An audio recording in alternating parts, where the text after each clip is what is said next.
Hi everyone, back to the more YouTube channel. It's Chris back with my rant stroke thought of the day, and it's all about the transfer window. You'd be surprised to hear huge week for Newcastle United. Are they going to do anything in this transfer window or not? Yes, we've signed players, but they weren't particularly great players. I'll get into that in a second. But Eddie Howe has spoken after the game. I watched Craig Hope's video after the game. I always like what Craig does. I know he rubs some of you up the wrong way, but I think he's quite good, to be fair. He's not scared to tell it like it is.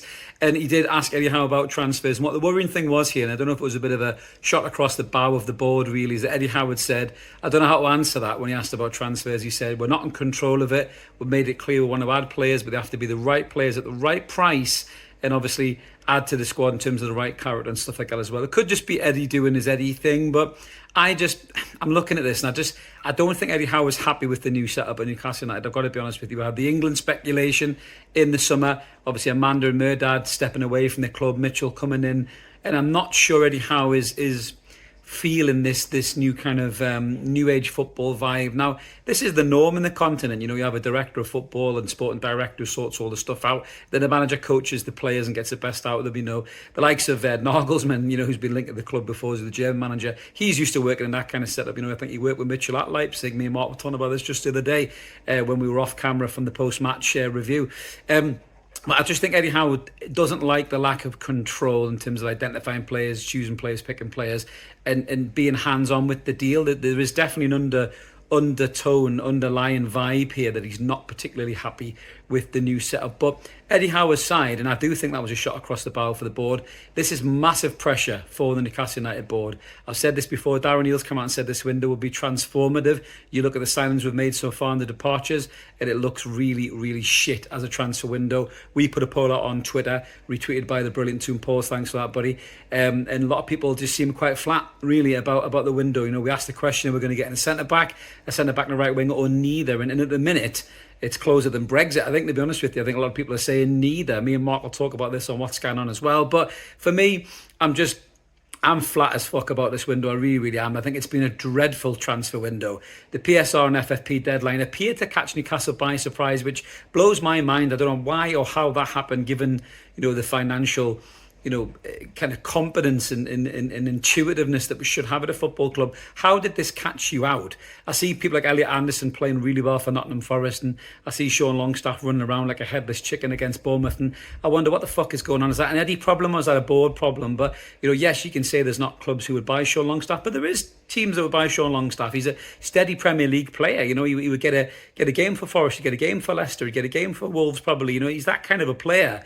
And we could have sold him for maybe 15 million quid or something like that. Could have sold Almiron for 15 million quid if we'd actually fucking tried way before it was over time. I still think there's a Darren Eales love for Miggy because of his commercial viability in America. The reason that Miggy Almiron wasn't sold. But we could have sold other players ahead of Elliot Anderson, in my opinion, to balance the books. You know, the Yankuba Minter thing, I kind of understand it. It still pisses me off.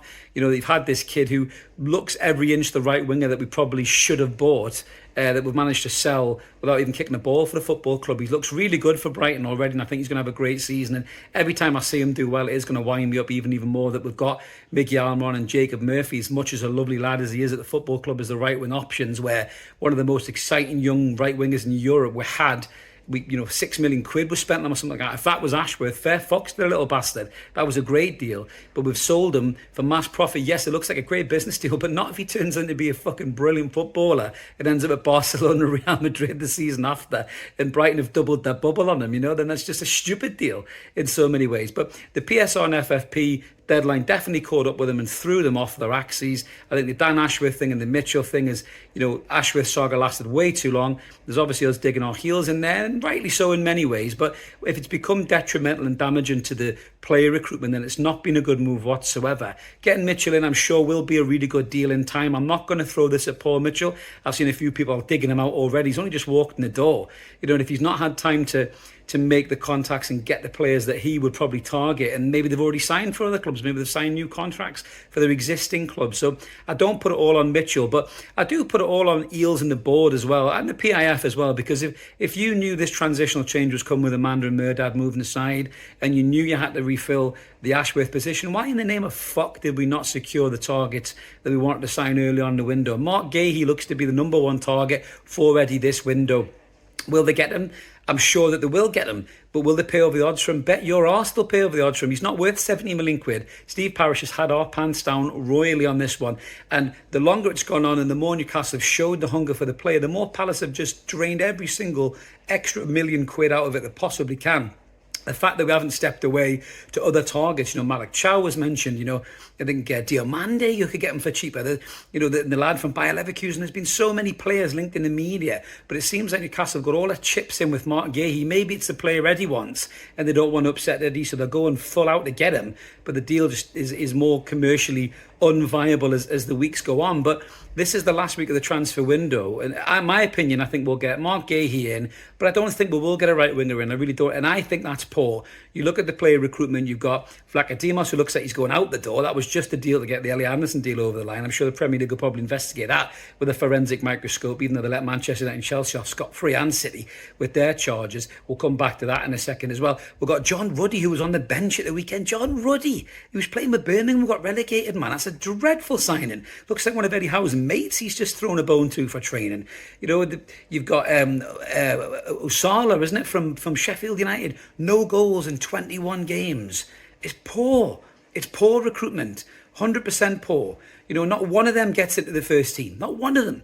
And you're talking about squad depth. Osala may turn out to be a decent player, but there's no doubt in your mind Isak's number 1 striker, Wilson's number 2, and Osala's number 3. Yes, we needed a third choice striker, and the kid might do something, but it's poor. There was better striker options available than him, I think, for the money. You could have went to the continent and got players. Look at the boy who played for Dortmund. Yokikawa, I can't remember his fucking name now. The little lad. He just went and signed for Marseille, I think it is. We could have got him. He's got a better goal return than Usala. Poor scouting. Really bad signings by the football club. I will reserve full judgment until the window is closed, but the window will close this week, and I think Newcastle will only end up with a centre back, no right winger, and that is really, really poor from this football club. The Miguel Almiron's still here. The Callum Wilson's even still here. The Kieran Trippier experiment, people are saying that Kieran Trippier wanted to leave. He comes on the weekend and plays really well. So maybe Eddie's going to have to shuffle things around. Maybe he's going to have to play Kieran, right back, and maybe Livramento right wing. I don't know. But there's one thing for sure. You have to play Harvey Barnes, Isak and Gordon through the middle. And if Eddie keeps, fucking practicing this canny lad situation that he's got, he's going to put himself under unnecessary pressure. But away from that for a minute here, this is about the window.